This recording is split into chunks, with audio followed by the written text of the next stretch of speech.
Welcome, everyone. My name is Mike Molesky, and I'm tonight's host for John Emmons Town Hall Series. Tonight's topic of discussion will be Abolishing the Suburbs Part 2.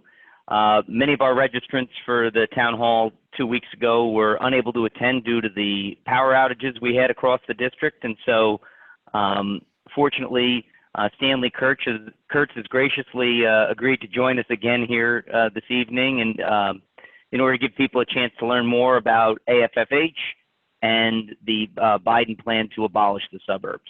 Mr. Kurtz is a senior fellow at the Ethics and Policy Center, and we're really thrilled to have him here with John tonight.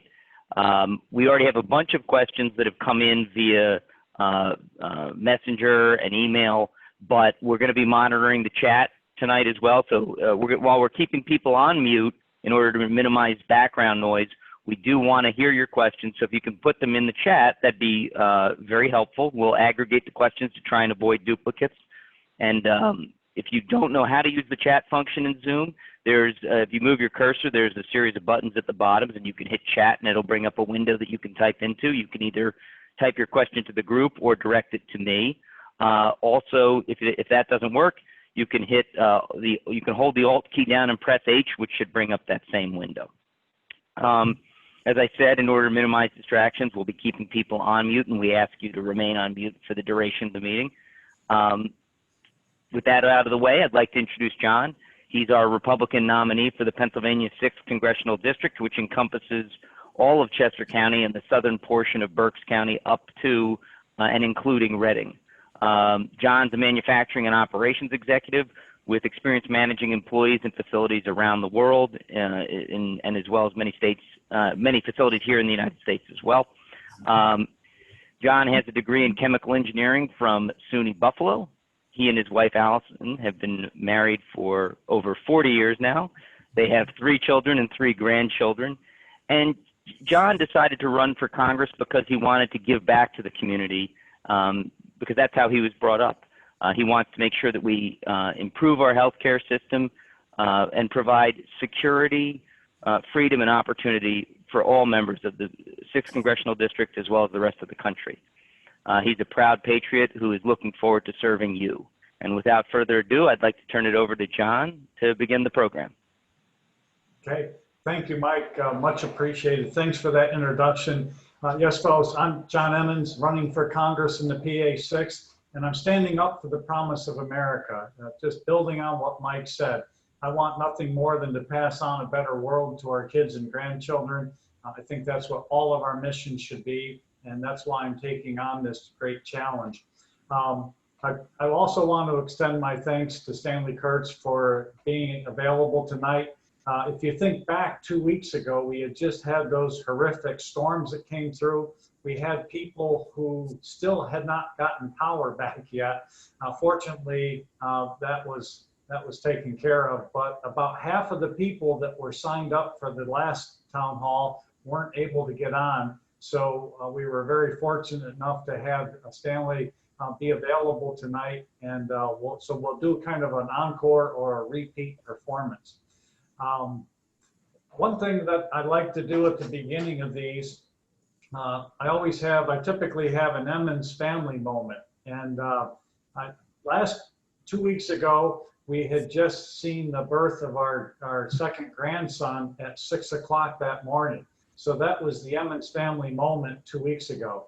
So what I'm going to use this week as the Emmons family moment is just an update on our little grandson, Ames. He's doing very well. He's eating like a champ. Even from the first or second day, he was starting to put on weight, so that's great. The part that I think is most fun is that his big sister, who happens to be a dog, still doesn't quite know what to make of little Ames yet. She's afraid of Ames, but I have every confidence in the world that she will grow to love him, especially as he starts dropping food out of his high chair, and she can benefit from that. So all is well with Ames and the family. So I just wanted to share that with you. Town halls, yes, now we've moved more to a Thursday night format. We were having the town halls on Saturday morning, but Saturdays have become more and more busy, as you can imagine. and we wanted to try weeknights to see if that helped fit people's schedule, including my own, better. So we're going to be going forward with these typically on a Thursday night, and we're going to be doing every other Thursday. So you can be on the lookout for that on our schedules. Before we get into the meat of the agenda, I wanted to share a few things with you regarding the election. Obviously now we're about 75 days away, and I know you're all on pins and needles tonight, just waiting to see Joe Biden and what he's going to say later tonight. If you're anything like me, I haven't watched 1 minute of it.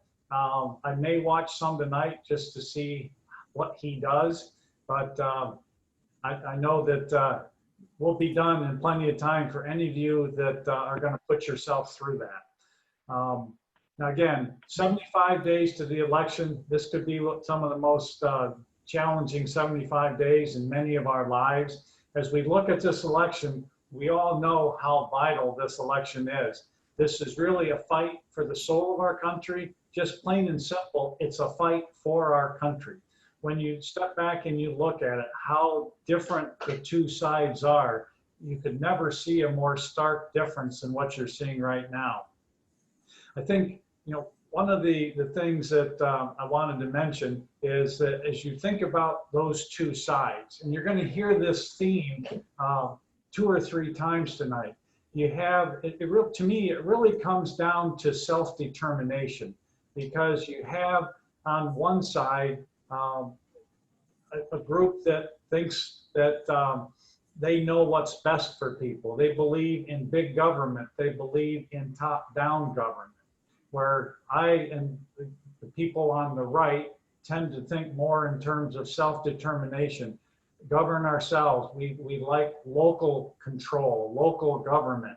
And what we've seen over many, many years now is the size of the government, especially the federal government, continue to just grow and become more and more intrusive in our life.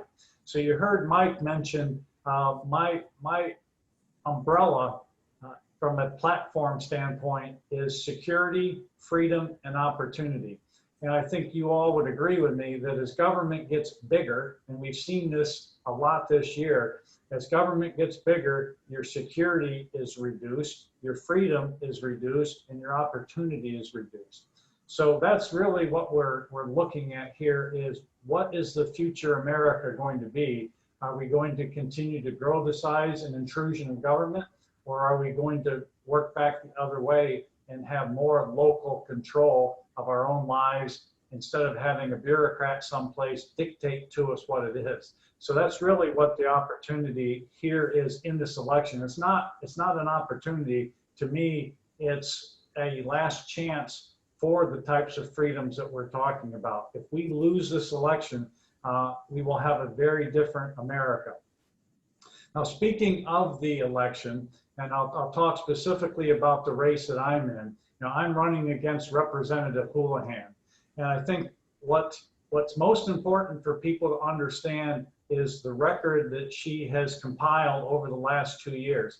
She ran as a moderate. She said she would be bipartisan. She said she would reach across the aisle, and nothing but the opposite has occurred.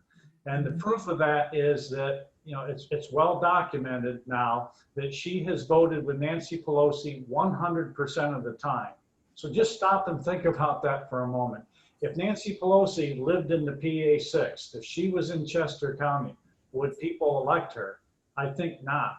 And it's very, very interesting as you're out talking with people, when you tell them, or in some cases remind them, that Representative Houlihan has voted with Nancy Pelosi 100% of the time. It's very dramatic, the response you get from people. So that's going to be part of our key messaging over the next 75 days. Now, what I'll add quickly is if you don't necessarily believe that, or you're looking for more proof about that, I'll share 3 things with you. I think you're mostly aware that there's scorecards that different groups out there put together. 2 of those are Conservative Review and Heritage Action. And on both of those scorecards, Chrissy Houlihan rates a 0. Yes, a 0. Now, let me put that in context for you. Not only is that a zero, but people like Adam Schiff, Jerry Nadler, AOC, Omar, Tlaib, that group, they tend to range between 8, 9, 10, 12, 13. So Chrissy Houlihan, by virtue of her voting record, has actually positioned herself to the left of the people that we typically think of as far left radicals. So that's one piece of information. Another piece of information that I think drives it home even more is the fact that Americans for Prosperity, in their scorecard, Chrissy Houlihan is rated a 9. AOC, Tlaib, and Omar are rated 27 to 30. So that's a full 20 points higher than where Chrissy Houlihan is. So once again, she's positioned herself to the left of the people that we consider to be the most radical of the left. So that is part of our message. That's a key element of our message that we're going to continue to pound home over the course of the next 75 days. And as we do that, I think we will be happy with the outcome in November. So let me pause for a second and just quickly review the agenda for tonight. Very simple. We'll start off with a few more comments from me on the subject matter of tonight. Then I'll hand off to our main speaker, Stanley Kurtz. And then after that, after his presentation, we will go into Q&A. So don't hesitate to have your questions ready. And as Mike mentioned, use the chat function down at the bottom to send those in. And he will be working to aggregate those together, and he will feed them to Stanley and myself. So that's the agenda for tonight. The primary topic, as Mike has mentioned, is annexing the suburbs or abolishing the suburbs, depending on which way you like to say it. And the key part of that is this thing that we call the AFFH. And it's a mouthful, so I'll only say it once because I think I can do it once without screwing it up. If I tried to do it twice, no promises. But AFFH stands for Affirmatively Furthering Fair Housing. And as you think about that, that's what you're going to be hearing about tonight. And it's all about abolishing the suburbs. Now, I use the term abolishing, and I actually am borrowing this from Kathy Barnett, the congressional candidate up north of us in the PA, let's see, that's the PA 4th district. There's a theme that the Democrats have, and it's about abolishing. And part of that theme also is fundamentally transforming America. And you just have to ask, especially with every passing week and month right now, when they talk about fundamentally transforming America, to what? I think we're seeing more and more what they had in mind, and it ain't pretty. So just keep that in mind as we go through the course of tonight. And also, as I talk about this term abolish, think in terms of what we've said now twice, and I'll say it 2 or 3 more times. Think in terms of security and freedom and opportunity. And where do these things fall in regard to security, freedom, and opportunity? So what have we heard from the Democrats over the last 2 or 3 years? Well, one was abolishing ICE. Another was, more recently, abolish the police, defund the police. Another recent one is abolish charter schools. Well, in regard to opportunity, that's not exactly in line with that. Abolish the borders. You know, in many ways, they want a one world out there. They don't want nationalist feelings and what have you. And then with abolishing the suburbs, it fits right in with that, and that's what you'll hear about tonight.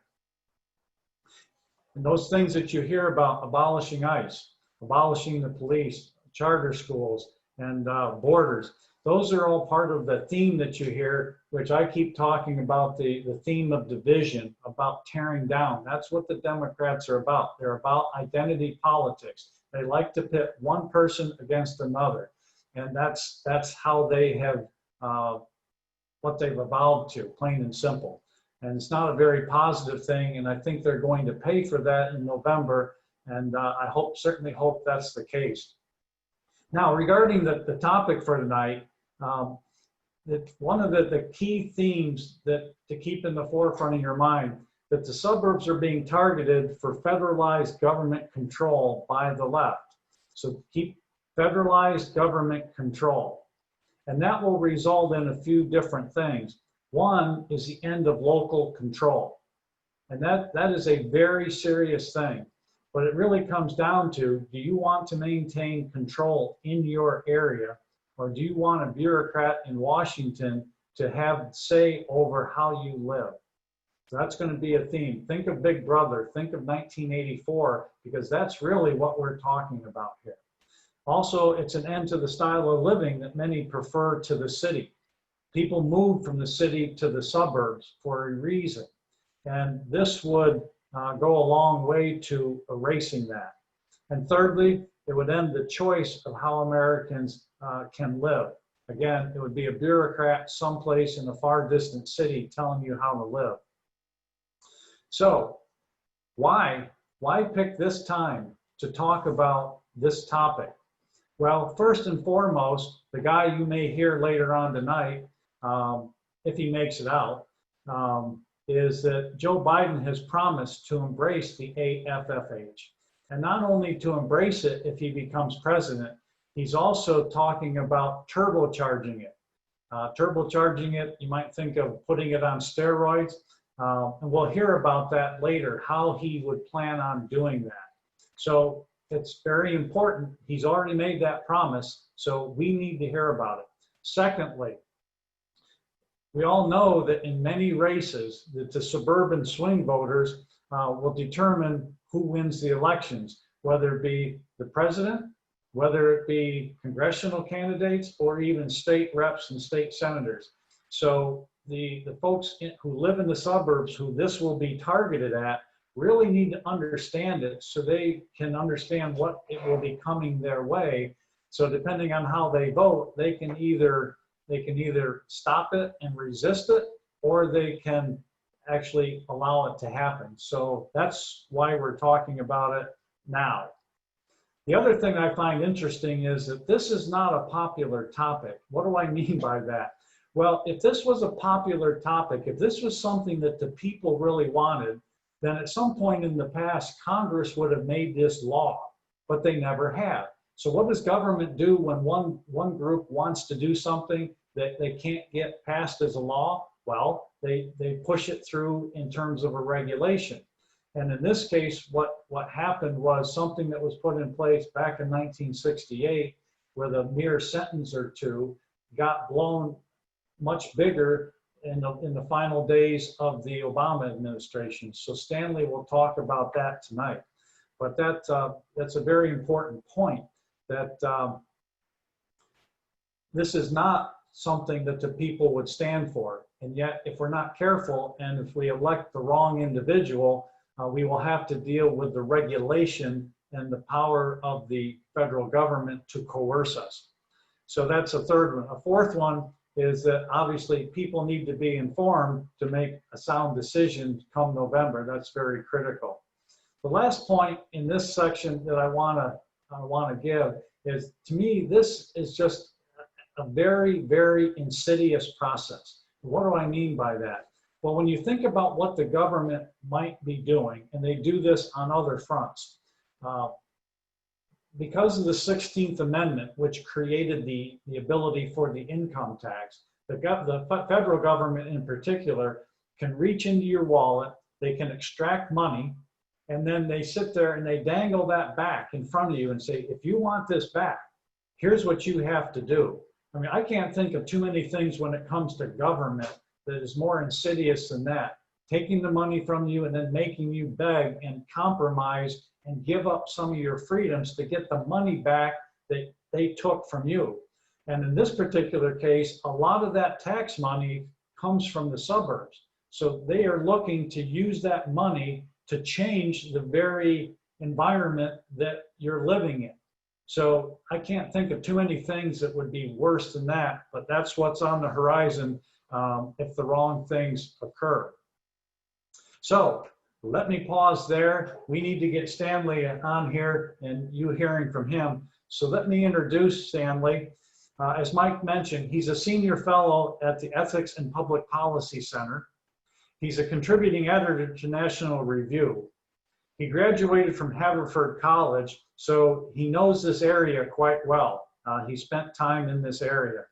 He earned his PhD in social anthropology from Harvard. He's also the author of several books, including Spreading the Wealth, that deals very closely with this topic.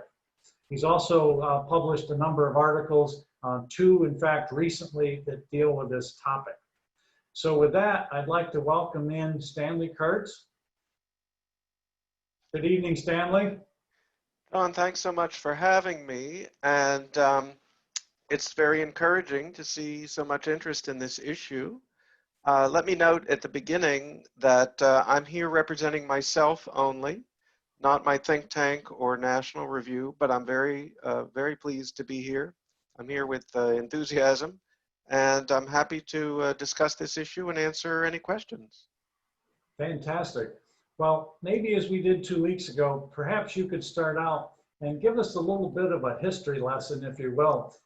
Maybe go back to the Fair Housing Act and talk a little bit about that, and then how the AFFH came into being and what that really means for us. Right. Well, this does go back to the Fair Housing Act of 1968, which was one of the key pieces of legislation passed during the Civil Rights era. And the purpose of the Fair Housing Act was to bar discrimination by race or ethnicity or national origin, etc., in the sale or rental of housing. So if someone comes to look at a home up for sale or to potentially rent an apartment, they should be treated the same regardless of their race or their ethnicity or their national origin or their handicap status or whatever. And so that is fine, that is good. That's what the Civil Rights era was supposed to be about. But as with so many other laws passed during that period, especially the Democratic Party has seized on words and phrases buried in those laws and given them meanings that they didn't really have at the time. Now, in the Fair Housing Act of 1968, there's a little phrase in there that says the Secretary, meaning the Secretary of Housing and Urban Development, shall take steps to affirmatively further the purposes of this act. That's all it says. Secretary should affirmatively further the purposes of this act. Now, all that really meant at the time was that the Secretary should be proactive in making sure that no one discriminates, that no one treats people differently by race or ethnicity when they come to buy or rent housing.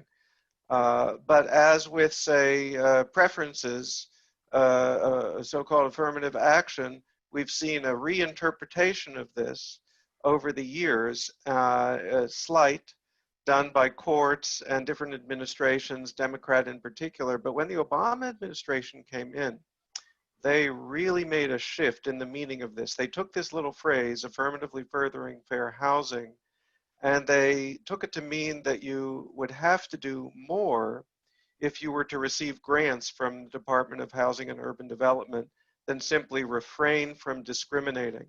They took it as a justification for really a massive social engineering project that would ensure a kind of demographic balance by race, by ethnicity, by national origin, even by economic level. And there's really nothing in the law about economic level, but they want every kind of demographic balance in any locality that gets a HUD grant. And by demographic balance, I mean something very specific. If you apply for a HUD grant under the Obama version of affirmatively furthering fair housing, you have to do an elaborate demographic survey of, say, Chester County. And you have to list where everyone lives according to their income, according to their ethnicity, according to their race, according to their national origin, according to their handicap status, and a few other categories. But if there are any imbalances, you've got a problem. But your problems don't end there. The really radical thing about this law is that you then have to compare the demographic composition of Chester County with the demographic composition of the greater Philadelphia metropolitan region. And if there are any imbalances according to race, ethnicity, income, national origin, etc., then you are in trouble. You have to take steps to remedy those balances or you won't get your HUD grant. And not only that, but every time you accept even $1 of a HUD grant, your jurisdiction has to sign a statement pledging to affirmatively further fair housing. And so if you sign that statement, you can be sued in a court that might go along with this, this exaggerated notion of what affirmatively furthering fair housing really means. And that lawsuit could put tremendous pressure on, say, Chester County to, in practice, do many, many things, but probably the main one would be to build high density, low income housing and say, go to neighborhoods in the greater Philadelphia region that had a different racial and ethnic composition and that were economically, say, very poverty stricken. And you would have to what's called affirmatively advertise in those neighborhoods and have people then come in to Chester County to come live in the high density, low income housing that you had been forced to build with your own money. And to do all that, you would also be forced to eliminate your zoning if your zoning was for single families. In other words, single family zoning means that the regulation says in certain areas of Chester County, there are probably zoning regulations that say you can only have single family housing here. You can't have a big warehouse. You can't have a factory. You can't have a giant apartment building. These are residential areas meant to have single family homes on a lot that has a yard and a fair amount of parking, the classic American dream. And so if you have that kind of zoning, you'll have to eliminate that zoning. So essentially, AFFH regulation as promulgated by Obama, and this is what Biden promises to reinstitute, would force you to change your own laws, to spend tens of millions, maybe even hundreds of millions of dollars to build high density, low income housing, and to spend all that money on people who don't even live in Chester County. You would bring them in as residents. So this is really quite an extraordinary thing. And I'm only touching on some of the things it would do, but this is probably the most important one. Right. So Stanley, one question which I didn't ask you 2 weeks ago, but I think this is a good point to put. It's kind of an opinion question, but I really would want to hear your answer. What do you think the goal is of the left in pushing this? What's the true goal that they're trying to accomplish? Well, that is a great question, and I think it's there's a multifarious answer. There's more than one answer to it. There is actually a dispute among people on the left. People sometimes think that everyone is in favor on the left of this affirmatively furthering fair housing, but that's not exactly true. Many people on the left, including people in minority communities, don't like affirmatively furthering fair housing because what they actually want the federal government to do is to rehabilitate their neighborhoods. So if they live in an urban area, they say, well, why not fix up where I live now? I like the community I live in. I just want it to be better. But there are others who believe that the problems of the inner city and of other impoverished minorities in the United States can only be solved if they are moved into upper middle class suburban areas with better schools and such. The idea here is, now most people would argue, at least traditionally Americans believed, that the way the American dream actually works is that you work hard, you save up your money to buy your dream house, and it's the discipline and hard work and the ethic that you adopt, the work ethic that you adopt as part of that process that actually makes you embrace a middle-class morality and responsible behavior. But there is a thought among some people on the left that if you just sort of pick people up and plop them down into the suburbs, then by osmosis, a different sort of ethic or morality will seep in. So that's part of it. But I also have a suspicion, John, that you're asking me about another possibility, which I usually don't write about, not because I think it's implausible, but because the left usually doesn't leave a lot of written evidence that this is part of their motivation. But I have seen a little bit of written evidence of this other reason. Some people say that this is a very political ploy that is directed toward moving highly concentrated Democratic Party leaning voters in urban areas and spreading them out to less democratic areas in order to grab for political power by literally moving population around in a way that would be more efficient from the perspective of the Democratic Party. And I have to say that I suspect that that probably is going on. I have seen some writings in that regard. People are usually pretty careful not to say that out loud.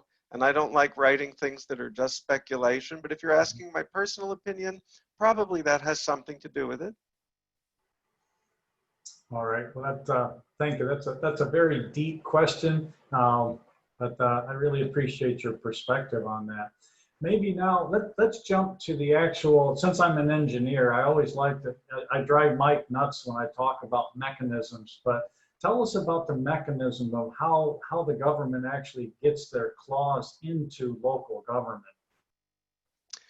Well, AFFH works like this, and I've already said a little part of it here. First, if you're trying to get a HUD grant, you have to fill out this elaborate demographic form. And then you have to compare the demographics of Chester County, or what is it, Berks County is the other county? It's Berks as part of my congressional district, but here we're talking, Montgomery County, Chester County, right, Delaware County. So you would have to compare the demographics of Chester County to the demographics of the greater Philadelphia metropolitan region. And if there are any imbalances, then you won't get your HUD money unless you create a report, a plan that is approved by the bureaucrats at HUD. And they won't approve your plan until you do the kind of things that I say: eliminate your zoning, build the high density, low income housing, et cetera, et cetera. And then there's that issue of signing the pledge to affirmatively furthering fair housing, which opens you up to lawsuits. And there are also what I consider to be trick questions on the forms. So for example, at a certain point, you're supposed to account for these imbalances. How did these imbalances demographically happen? And then HUD gives you 5 or 6 or 7 or 8 choices to choose from, and you have to start marking these choices. And one of them, for example, is that your zoning is the cause of these discrepancies.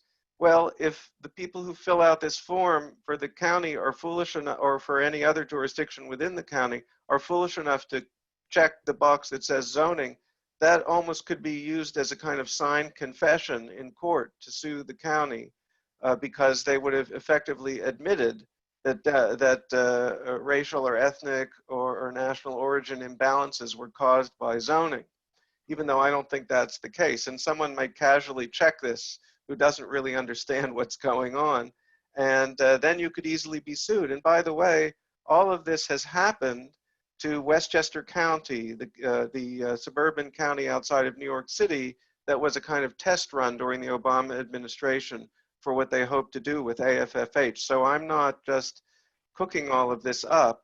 Westchester County has gone through all of this. They were subjected to a lawsuit.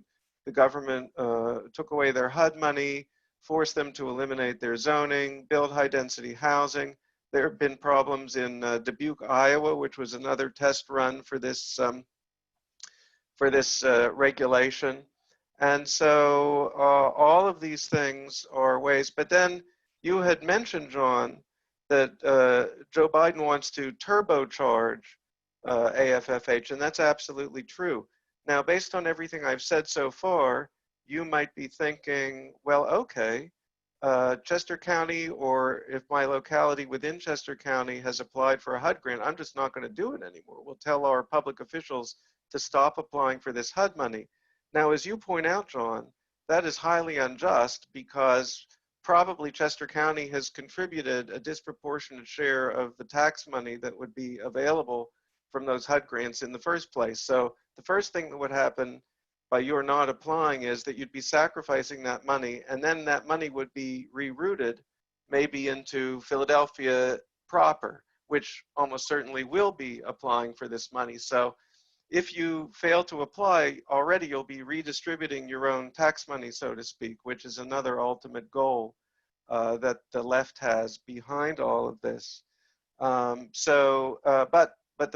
what Biden is doing, though, to make it impossible to slip out of the noose is to adopt a plan originated by Senator Cory Booker, along with Congressman Jim Clyburn.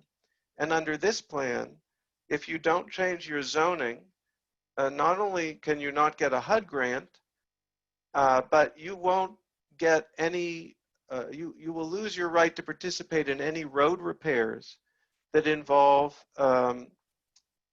money that has come from federal, what are called surface transportation grants. And most state road repairs involve surface transportation grants from the feds. And I would guess that it would be virtually impossible for a suburban area like Chester County to cut itself off from state road repairs, because your roads would deteriorate, or if they were building a new artery, you wouldn't be able to commute on that because there would be no connector from whatever the new artery was to all of the localities in Chester County, or whatever other locality was refusing to eliminate their single family zoning. So by adding the Booker plan, the Booker-Clyburn plan, I think it becomes almost impossible for any suburb to resist the pressure to abolish its single family zoning regulations.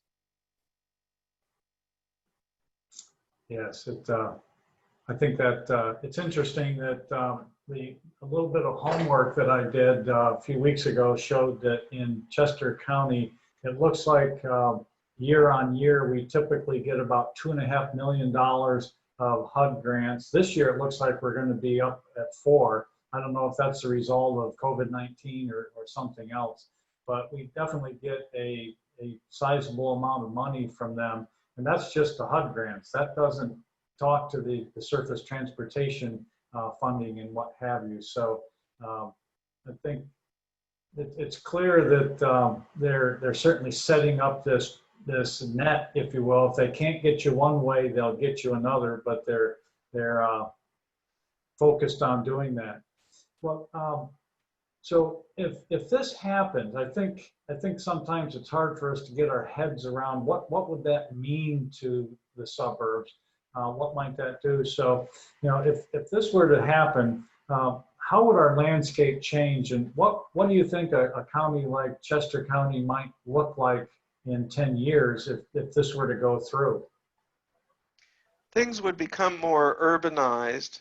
They'd be a little bit more like Philadelphia in that you would have this high density, low income housing. And actually, it's interesting. There's so many things going on in AFFH. I actually left out a hugely important aspect, which I'll just cover very briefly because it will help me to answer your question. Another thing you have to do with AFFH is make a detailed inventory of everything that are called community assets. So that would be where the good schools are in your area, and whether you have more good schools than, say, Philadelphia City proper, and where are the good parks, and where are the transportation hubs, and where are the business districts that have job opportunities. And so if that's not equidistant from all of the different economic, racial, ethnic, national origin groups, both within Chester County and within the total region, or if you have more good schools than other parts of the region, that's also a disparity that you have to solve. Now, in practical terms, one way to do that is by situating this high-density, low-income housing that you bring impoverished residents of Philadelphia into near your business districts, near your transportation hubs. So this would mean that wherever there are, does the main line come through Chester County? Mm-hmm. So near the stops on the main line, where the businesses are and where the train stops, there would probably be a lot of high density, low income housing built there. And you could even see some smaller versions of high density, low income housing on streets that are currently residential and strictly single family homes. In fact, I've seen some pictures in Oregon, which I mistakenly said last year that it was July that they abolished single family zoning, but Oregon in July of 2019 abolished single family zoning. And we're starting to see some streets where people have, a few people have sold their homes, and then a developer comes in and puts a little apartment building on your street. So you could actually you could be on a street now that has homes with yards and driveways and a lot of parking on the street, and all of a sudden you could have a couple of teeny apartment buildings dotted onto your street. Because once you abolish your zoning, it's one thing that you have to abolish your zoning because the government is forcing you to pay at the expense of your own local governments this high density, low income housing near the main line. But once you've abolished your zoning, it's abolished. And that means developers can come in and buy up homes and start converting them into apartment buildings. Yeah, I guess it's as you start to think about that, the other things that you would tend to see, I mean, we already have issues in Chester County with congestion. If you look in the Exton area, it's already congested, and there's large apartment buildings going in there that you wonder how people are going to be able to move around. But with what you're describing, you would think you'd see a lot of additional congestion. You'd also probably see your population increases to where you'll probably have to build new schools and what have you. Even things as simple as, does some of your basic infrastructure support that number of people?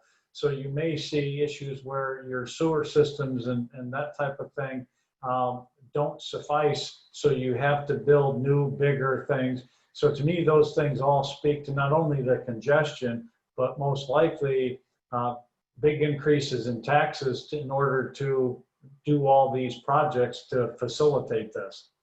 Well, that is very sharp, those observations, and let me make a couple of comments. First of all, I think you correctly say that that not only would you get congestion, but you'd also have to build new and more schools, and that raises an issue. I've already noted that schools are very much a part of AFFH. So where would those schools be built? They would have to be built as equidistant as possible between different demographic and economic groups. The government would try to have a say in how you plan the admissions policies of the districts in those schools. And so that would be a big issue right there. So that's why I say AFFH involves so many different things that it's tough to keep track. Yeah. Well, what do you think? What do you think the response is going to be from the other side? I think we've already started to see some of that. And you may have faced that directly. I don't know if you're getting any kind of pushback with the articles that you've written, but what do you think the response is going to be? One, for the next 75 days, and then maybe for the next 75 months. Well, of course, the left, the first thing they say is this is sort of a racist dog whistle, you know, and they don't, I haven't actually found people going after me. They tend to go after the president or whoever, whatever important politician talks about this. But, you know, the suburbs are about 1/3 minority. In fact, Westchester County, the county I mentioned in New York, there was a test run for all this, was the 4th most diverse county in New York State. 40% of Westchester County's population was Black and Hispanic in about 2016. 40%. It's just that there are certain neighborhoods in Westchester, like for example, Chappaqua, where Bill and Hillary Clinton live, that were less demographically diverse. And why was that? Not because there had been housing discrimination. There was no housing discrimination alleged, much less proven. No, it's because Chappaqua has very expensive homes. And so the way to solve this is the way the American dream works. That's to make everyone of every race and ethnicity more prosperous, which is something I think was happening economically before the pandemic. We were seeing minority communities with the lowest unemployment that they had registered in years. And so I think you were probably seeing a disproportionate closing of economic gaps. And as that happens, people will naturally continue to move in. So it's funny because both Democrats and Republicans tend to say the suburbs aren't the old suburbs anymore. They're far more diverse than they used to be. And the Republicans correctly explain that that this is the case. And so if you're upper middle class Black person who's worked very hard to get into your suburban home, you also want local control. And as I was saying before, all communities in the city, including minority communities, also like local control. People like local control, regardless of race or ethnicity. But the Democrats are determined to accuse Republicans of being racist if they agree with their policy views. And they are determined to fudge this issue of discrimination because, as I mentioned, it's a good thing that the Fair Housing Act outlawed discrimination by race or ethnicity. And what AFFH really does is it uses the cover of the noble and correct goal of eliminating discrimination in housing to do something that is very different from that, which is to engineer where people live by race and ethnicity. No, that's not the way it works. The way it works is you live in whatever neighborhood you want to live in and whatever neighborhood you can afford to live in, and everyone should be treated equally when they come to buy or rent. Right. And that is freedom from discrimination. But for some time now, the left and the Democrats have not been satisfied just to remove discrimination. They want to engineer how everything works. And if you oppose them, they treat you as though you're discriminatory, but that's not what's really at stake. Mm-hmm. Great. Well, I think maybe this is a good time to transition over to Q&A. I want to make sure we leave ample time. So, Mike, I'm going to throw you a little bit of a curveball. Before I had a little piece here. I think I want to save that for the end. If you're ready, why don't you serve up a few questions for us? And I'd really like to hear what the people in the audience are wondering about and asking about. Sure. I guess a couple of basic questions we'll start with. The first one is, Stanley, are all community grants from HUD only available, well, when the Obama administration was in place, was it only, you could only apply for a HUD grant if you signed on with the AFFH stipulations, or was there, were there exceptions to that? I'm pretty sure that every HUD grant requires you to sign a statement affirming that you're going to affirmatively further fair housing. It may be the community development block grants are the most widespread HUD grants. And if you want a community development block grant, you definitely have to go through the whole rigmarole of filling out all the forms. You may not have to do that with some of the more obscure and small HUD grants. I'm not quite sure about that, but you at least have to sign the form that leaves you open to a suit saying you'll affirmatively further fair housing. But what I would note is some jurisdictions have actually come to me privately and asked my advice about whether it was now safe to apply for a HUD grant because President Trump and Secretary Carson had removed the Obama regulation. And I looked into it and I had to tell them that it's not safe. And the reason is that there's almost certainly going to be a lawsuit to try to prevent just like, say, all of President Trump's immigration orders are usually, people go to court and try to get a stay. And that's probably going to happen with what he's done with AFFH. Now, if he's reelected, eventually he will be able to prevail because he has several routes by which he can do that. If Biden is elected, then sooner or later, they'll remove what Trump did and put back the old AFFH. But right now we're in a transition period where a judge could step in at any point and give a stay, which would flip things back. So if you're applying for HUD grants now, I would say you're still rolling the dice and in potential danger.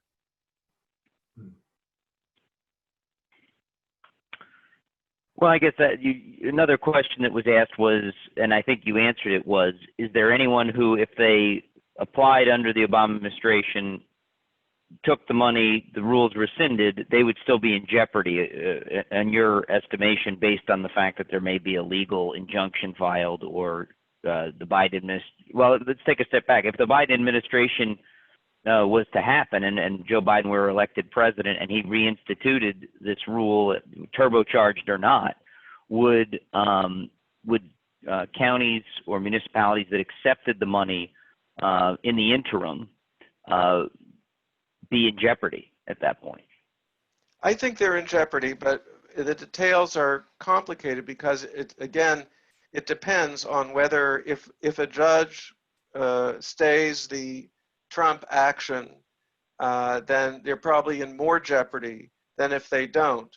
If they don't, then Biden will come in and go through this special process through what's called the Administrative Procedure Act and just remove the old rule and put in the new rule, but that will take him a little bit of time to do. But if a judge has intervened and stayed the Trump action in the meantime, then there could be real jeopardy. So it's really impossible to predict, but what I would just affirm is that there is still a risk. And I wouldn't apply for any HUD grants, if I were you, until after the election. Because if Biden gets in, you're in real trouble, and you might even be in trouble now. So to be really safe, I would wait. The only really safe thing is if Trump gets in, basically. Yeah. And Mike, I think another point along that, just reinforcing what Stanley's saying, the action that President Trump and Secretary Carson took was just a matter of, what, about 3 weeks ago? So there's just very short window from back then until, what, January 20th or whenever the lawsuits are over and the count's done.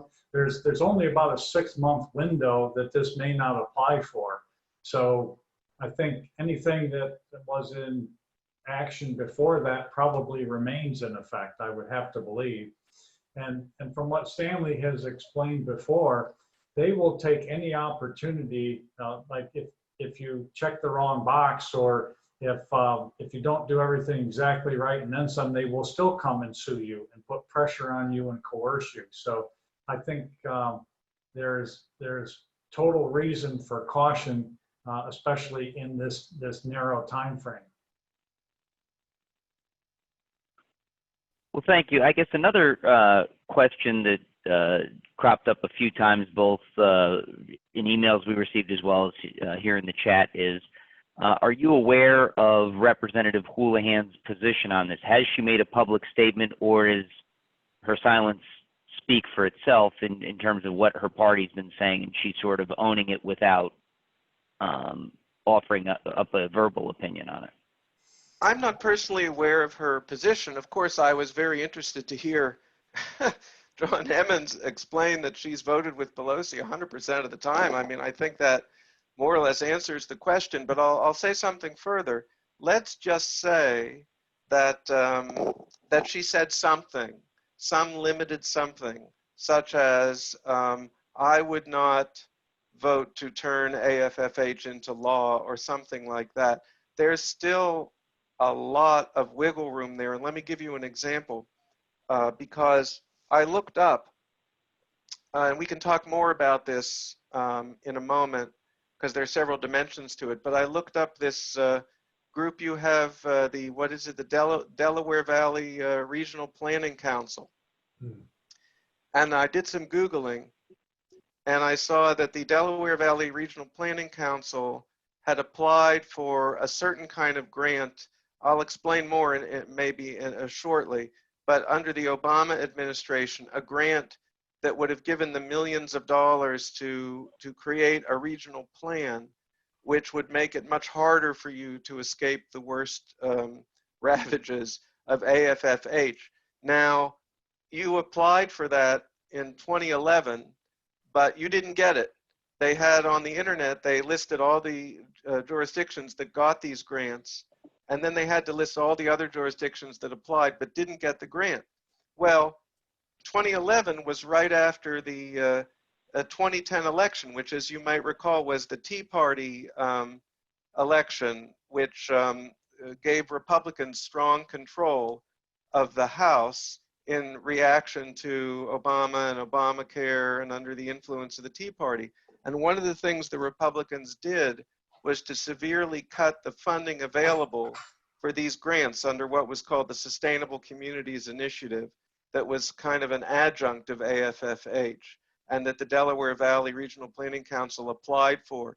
So it's quite possible that the Republicans in Congress helped to save your area from problems that would have been caused if the Delaware Valley Regional Planning Council had gotten that grant. So even if Houlihan says something that she won't do, she probably has a lot of wiggle room to, still be with Pelosi on things like the issue I'm talking about. In other words, there's no substitute for the Republicans on this particular issue, because there are a myriad of ways. Even if Biden were to win, it would be, quite disastrous in all these ways. And as John Evans has explained, they have many ways to get you. But having said that, there are also many ways to resist. And if the Republicans get into Congress, they'll have many more options for resisting. So even if Houlihan says some limited thing, I don't know, based on her track record, if it's really 100% with Pelosi, I don't know that she's even going to try to wiggle out of this at all. But even if she does, I think that would be overlooking many, many other things that she could wiggle out of, if you see what I'm saying. Yeah. No, I think that's a really good perspective, because this is a classic of politics right here. So folks in the audience, think about this.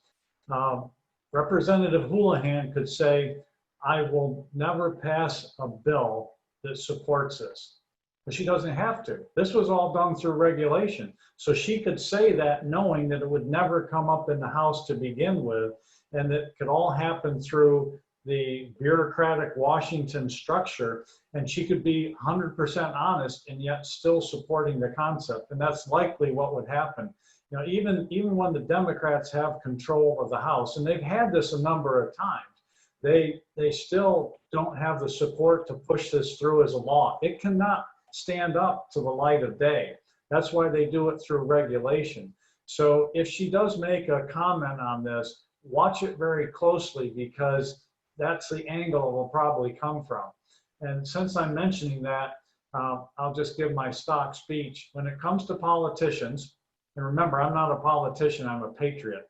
When it comes to politicians, one, don't pay any attention to what they say. Don't pay any attention to what they do, because they can go out and kiss babies and do this and that. But what really matters is how they vote. And that's why I continue to pound on the fact she has voted with Nancy Pelosi 100% of the time. That's the only thing voters should be looking at, because that's the true measure of the individual, not politician. Well, thank you, John. I guess another one is anyone who's from this area knows, obviously in Pennsylvania, we have a strong open space program, particularly in this area, in this district. It's a very, and it's a bipartisan issue, I think. Lots of people like it, both for the environmental impact as well as the quality of living and the lack of congestion and everything else that comes with it. I guess in terms of, if this was implemented and the federal government went to court and sued the county, could they force them to undo their open space laws? Could they force them to condemn these properties and nullify these easements under AFFH? Well, I'll say a couple of things. I don't have a strong understanding of, this is a particular thing to your locality, and I don't have a super strong understanding of it, but I'll say a couple of things. First of all, well, let me ask you a question. Are these open spaces open to the public? Or they're just undeveloped areas, or can you come into them as if they were a park? Some of them do have trail easements and whatnot for people to hike.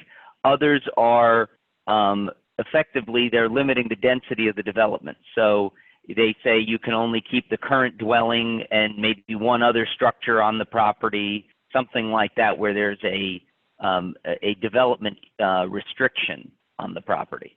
Okay, that's very helpful. Well, a couple of things. First of all, I mentioned when I talked about the community assets that parks are considered community assets.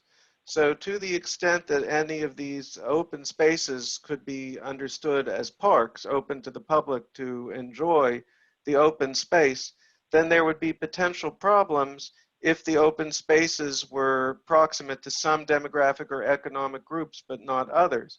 So that might mean that you would be pressured to site high density, low income housing near one of the open space areas. You wouldn't necessarily eliminate the open space, but you would have to bring in housing to, that you would then put in people with different economic and demographic characteristics so that they would have access to the parks like the people who live near the park. So that's one possibility. There's definitely pressure to create more density from AFFH. But as I said last time, it's not so much that they can, anything, you see, you have to imagine there was a big red button, and if you push the red button, you eliminate your zoning regulation. Or if you push the red button, you eliminate your open space policy. The federal government is forbidden to push the red button itself. So you would say, okay, I'm safe. The feds can't push the red button, but they can tie you up in their federal strings through the money that they control, through the legal trouble that they can threaten you or even bring against you, and turn you into a marionette and force you to push the red button. So anything you are allowed to do, if you yourself have the right to eliminate your open spaces and change the laws that set them aside, if you yourself have the right to increase your density and go against the current anti-density regulations, then you might get pressure from the feds to do that. They can't do it themselves, but they can make you do it yourself. So for example, in Westchester County, the feds couldn't eliminate their single family zoning, but they kept demanding that Westchester submit a plan to discuss its zoning. And every time Westchester submitted it, they kept their zoning. And every time the feds got it, they said, this is an unacceptable plan. And this kept going on and on and on. Meanwhile, they started withholding their HUD grants. So they can't make Westchester eliminate their zoning, but they can both remove their plan. Plus, there was a lawsuit there, so they could make them do certain things. But HUD continually just said, this is an unacceptable plan. You've got to resubmit again. So that's the kind of thing they do until you decide to push the red button yourself, if you see what I mean. So I had a question from someone who is on their township planning commission. And they'd asked about what they could possibly be doing, but it sounds to me like what you're saying is as soon as they take a grant, or in the case of the turbocharging proposal where they tie transportation money to compliance, there is no real way out for a municipality at that point. Once the money comes back from the federal government into the municipality, it's over and done with at that point. They are under the jurisdiction of this rule if it's re-implemented. Well, the turbocharging with the Booker-Clyburn proposal is technically not part of AFFH, but it would be a separate law directly connected to zoning. But it's similar to AFFH in that if you want to participate in, and if you want road repairs by the state, to take place in your jurisdiction under the Booker-Clyburn plan, then you have to submit a plan. It's kind of like AFFH in that way. You have to submit a plan to change your zoning. You have to submit a plan to densify things. You have to submit a plan. It's not quite as elaborate as all the plans under AFFH, but it's like a mini AFFH. So if you want to participate in state road repairs, you've got to especially change your zoning and submit a plan to do a bunch of other stuff as well. And then I'm sure they can say this plan is either acceptable or unacceptable. So I think localities can forego HUD grants, even though they're millions of dollars and you've paid your tax money in to begin with, but at least you could live without these HUD grants. But I don't see how a locality can live without state road repairs. So if that were to pass, and by the way, that has to be passed as a law in Congress, the turbocharging Booker-Clyburn that Biden has pledged to support, that has to go through Congress as a law. And so there's where a vote in your congressional campaign would be of absolutely critical importance. Yeah, you know, Mike, one thing that I've heard tonight, that I've had the good honor of listening to Stanley probably 4 times now. One thing he said tonight, I think really strikes home, and that was when he was talking about if we lose the local zoning, that's what could open the door up to picture yourself in a nice little community today. But when you lose the zoning, then someone could come in, buy a home, and then raise it to the ground, and then put up that small apartment complex that he spoke of. Because when you stop and if I was someplace in Malvern or someplace out there, I would be thinking, well, how could this come to my community? Well, you don't have to have an open lot. You don't have to have anything open. You just have to have the geography there. And if someone wants to purchase a building, they can if the zoning isn't there to protect it. And that to me, that when you start to think of it in those terms, that really brings it even closer to home. That even if you have a very nice, fully developed neighborhood, then literally, if this goes into effect in a relatively few years, it could have a totally different look to that neighborhood. Yes, and I should note that politically speaking, I'm sorry to say it, but the Republicans are not unanimous on this. I think the base of Republican voters is overwhelmingly against AFFH and Booker-Clyburn and all these things, but Republican developers are for it. Mm-hmm. Developers really want all of these things to pass because they want to go in and buy a home on your street and turn it into an apartment building because they're going to do that. They're going to do the building of that. And so there are people who are salivating. And once your zoning is changed, it isn't just changed for whatever HUD forces you to do. It's changed. That's it. It's over, and developers can come in and do whatever they want.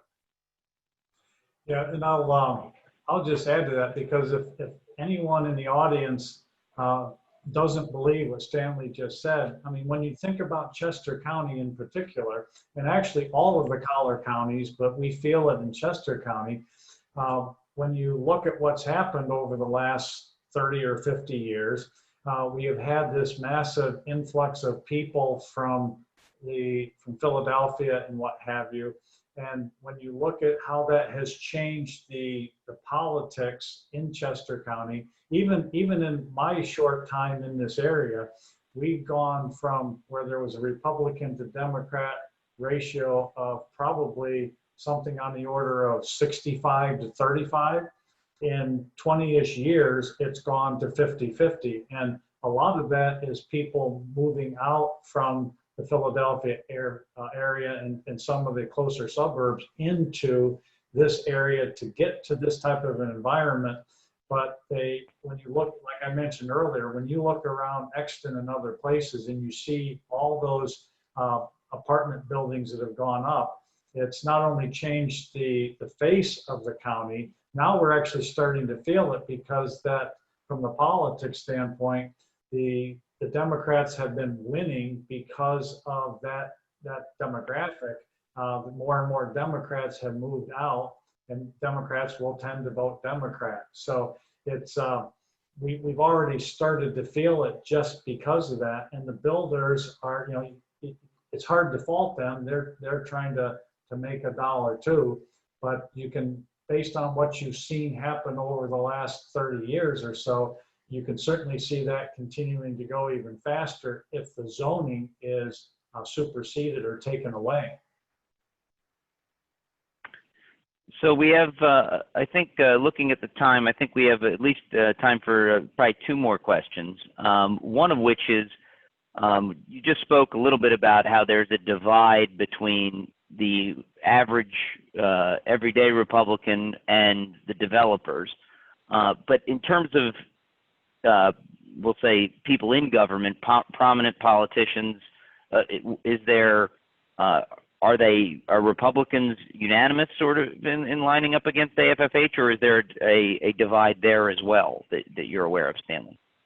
There's a divide, but the divide is shifting. There's a divide because, of course, developers as donors are disproportionately influential, and also there are Republican housing experts, some of whom receive contributions from developers. I don't want to be completely crass here. I mean, there are Republicans and conservative experts who genuinely believe that zoning is a bad thing and for sincere reasons want to eliminate it. They believe in a totally free market, and they believe that zoning is an interference in the pure free market. And that has an influence over some Republican legislators. But I think something fundamentally important has happened recently, because ever since President Trump openly and strongly went out after AFFH and eliminated it and turned it into a public issue, I think the base has shown that they are overwhelmingly on his side on this issue.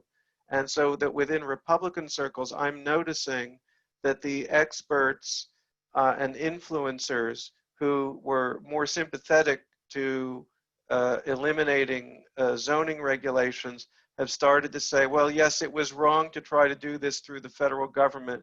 If we want to make changes, we should go directly to localities and try to persuade them, because it really was a mistake to try to do this federally. And yes, Obama was going way further than anything that we would do.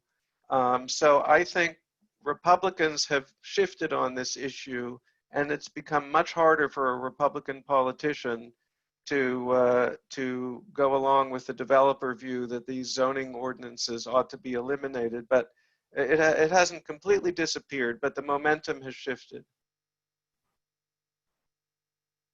But let me add that on the Democratic side, there is an increasing push to eliminate zoning, which is not something you would have seen from the Democratic Party under, say, the Bill Clinton presidency. So as I mentioned last time, and I believe your old state, Oregon as a state has eliminated single-family zoning, which is also, I think, a very unfair and incorrect imposition from the state level onto what should be a local decision.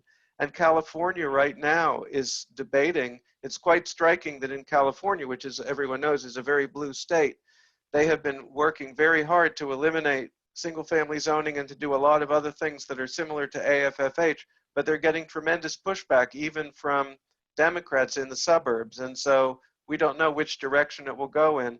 And Minneapolis-St. Paul recently eliminated single-family zoning. So for the first time, the Democrats are starting to openly go after these AFFH-like proposals, even on the state and local level.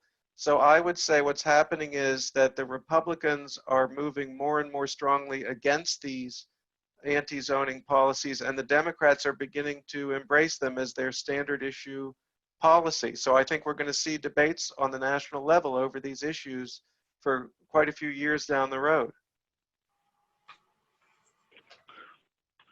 So I guess the final question is that when we talked about this a couple weeks ago, but I don't think we covered it all tonight. Obviously, AFFH was originally supposed to be about discrimination on national origin or ethnic basis. But the Obama administration in their rule had put in a number of things about income and other qualifiers. I guess the first question is, are there any other qualifiers that could be part of it? And the second part of the question is, has any of this been challenged in court by someone saying that it's not part, it shouldn't be part of the rule because economics wasn't part of the law? Right. That's a great question. It hasn't yet been challenged. One reason for that is, keep in mind that AFFH, as created by Obama, remember, it's a little confusing because there was always a little phrase in the law that the secretary should affirmatively further the purposes of this act. And that became known as affirmatively furthering fair housing. So that phrase has been there from the beginning. But it was the Obama administration that gave it a dramatically new and more radical meaning. So the Obama version of AFFH has never faced a court challenge. One reason for that is that it's never had a chance to be enforced. Obama put in this rule at the very end of his administration, and people were only, just a few jurisdictions had started applying under the new regulation in the very final months of the Obama administration. This was all supposed to happen under Hillary. So if there's going to be a court challenge to what I believe to be the totally illegitimate inclusion of economic level in this, because there's no basis for it in the law, then it needs to wait for someone like Biden to get in and actually try to enforce the original Obama-Biden AFFH. But I have to tell you honestly that it makes me afraid to think of it, because even though I've written and am deeply convinced that there is no basis whatever for including economic level in this law, there was nothing in the Fair Housing Act about it, and there's nothing in other parts of US law about forcing economic integration on suburbs, and the public is against it as well. But I would still be afraid of what an activist judge might do with a court case like that. You know, I think relying on the courts to fix this is a close-run thing. As we know from so many judicial decisions, could they start squeezing other things in here? I suppose they could. They've already put in the economics when there's really no basis for it. So how can we say that if Biden gets in and the Democrats control Congress, who knows what they'll start including? And this police business has only become an issue recently. Right now, police protection is not listed as a community asset. And I don't know whether they would do something about you know, public safety policies that, you know, would move people in the direction of, quote, defunding the police or whatever it is that they're wanting. I mean, who knows what they might add, you know, Katie bar the door, I guess, you know. I hope we don't have to find out. Absolutely. Well, I think that covers the vast majority of questions we've seen in one shape or another. John, I know you had a few thoughts you wanted to share. Did you want to pick it up here? Yeah, I think maybe just to summarize in a way, when we step back and we look at this, similar to some of my opening comments, to me, what we're really talking about here is what form of government do we really want in this country? Then there's two very different looks at that. The one that I support and will fight to the death on is one that comes from the bottom up. I believe very strongly that government starts with the individual. Can you govern yourself?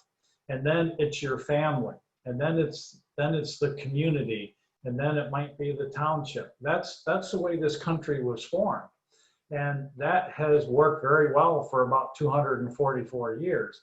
And hopefully we can continue that. It's basically self-government, local control. That's what I think the vast majority of Americans want, if they're paying attention. When you look at the other side, it tends to be top-down government. where someone in Washington, D.C., or in some cases Harrisburg, Pennsylvania, they think they know what's better for us than ourselves, and they want to control things from their level. So I think as you think about this debate, you can think about it very personally in regard to what it could mean to you and your community, or you could think about it even a little more broadly. What government do we want? Because this, quite frankly, folks, this is just the tip of the iceberg. And all I have to do is point to what Governor Wolf has done this year. When given a little bit of power and the latitude to exercise it, he, time after time after time, he is telling us how we can live. He tells us whether we have to wear a mask in church and try to sing a hymn with a mask on, or that this business is essential, but this one isn't. And so many examples like that.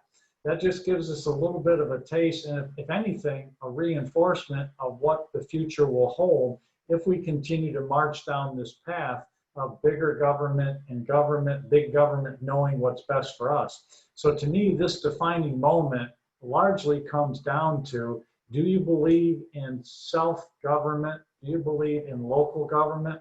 Or do you believe that some big government in a faraway city is really where you want those decisions to be made? Do you want some bureaucrat who, by the way, isn't elected, who is appointed? Do you want them, and basically has no accountability whatsoever? Do you want them making the decision for you of how you live your life, what your community looks like? I believe very strongly that's not what we want. And I have great faith in the American people and the people of this district that as they understand this, they will vote their opinion on November 3rd. So I think of it as basically as that, because that's really what's at stake here. So I would just add that to that. Thank you for all of you folks who tuned in tonight, and thank you for Stanley Kurtz putting himself out there, making available, actually studying this so for the number of years he's had, and being agreeable to come on and share his thoughts and his wisdom with us on this topic. Thanks so much for having me, John. Our pleasure. So Mike, maybe you could wrap this up and maybe tell the folks a little bit about if they're interested in helping the campaign or getting involved, how they might do that. Absolutely, John. First off, thank you everyone for attending tonight's meeting. I think after listening to Stanley, you could see just how important it is to make your voice heard in this election. Whether you want to have local control and local accountability over decisions like this, or you want a bureaucrat in charge of this in a faraway city. If you do believe that, I think it's important to get this information out to the public. I encourage you to speak with your friends, speak with your neighbors, let them know the severity of this issue. If you're interested in volunteering for the campaign or making a donation, please visit our website, www.emmonsforcongress.com. You can also email us at info@emmonsforcongress.com or contact us via Facebook. We're on any of the major social media platforms. We're on Instagram, Facebook, Twitter, and Parler. So thank you very much for your time this evening, and please just have a pleasant and wonderful day, evening and week, and we look forward to seeing you again at the next town hall. Thank you very much. Thank you, everyone, and enjoyed Joe Biden's speech tonight. Take care, everyone.